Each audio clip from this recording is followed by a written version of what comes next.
This video is a review of the improvements made to Autodesk Account for subscribers with single user access. You'll see a more efficient way to activate and access products, a new view of user management, and a new identification number called a subscription ID. After signing in, you'll be recognized as an admin or a user so you can get personalized critical information in one place. Click on Products and Services to see your full list of products that you've subscribed to. Instead of tracking spreadsheets of serial numbers, now you and your users can activate products by signing in with your Autodesk ID and password. Just click on the product you want to download and sign in anytime you need, anywhere you are.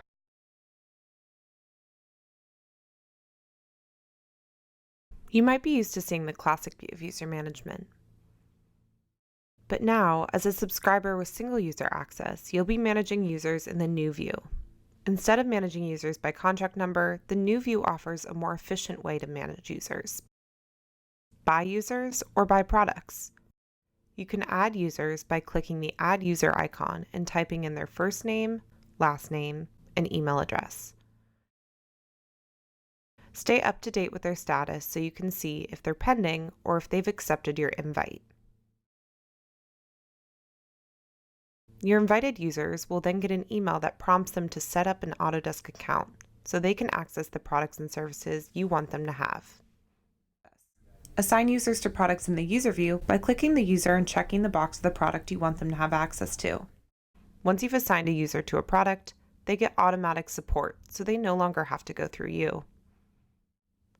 In the new view, you can also use the By Product view to add and assign users. Click on a product that you want to assign users to.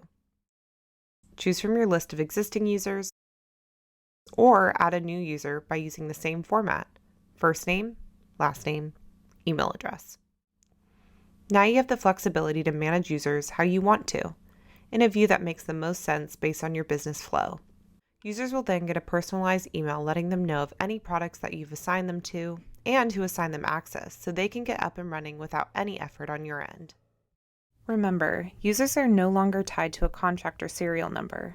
Instead, they're assigned to a product. If someone is leaving the company or no longer needs access to a product, just go in and uncheck the box of the product they no longer need. You know better than us who no longer needs access.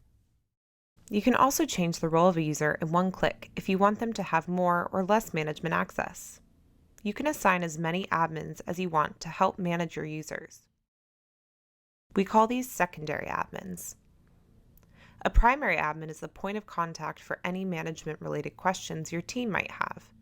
If you purchase the product, you're deemed the primary admin.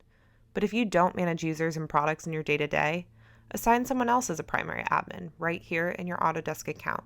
As a reminder, you always have to have at least one primary admin per account. And remember, this person does not have any purchasing power. They can't manage any billing and orders. Only the person who purchased the product can do that. To keep track of your products, we provide a subscription ID, which can be found in billing and orders. Click on the subscription you want to know the identification number for, and find the subscription ID in the details below. You can also use this to reference a specific contract, or when talking to support to identify which product you want help with.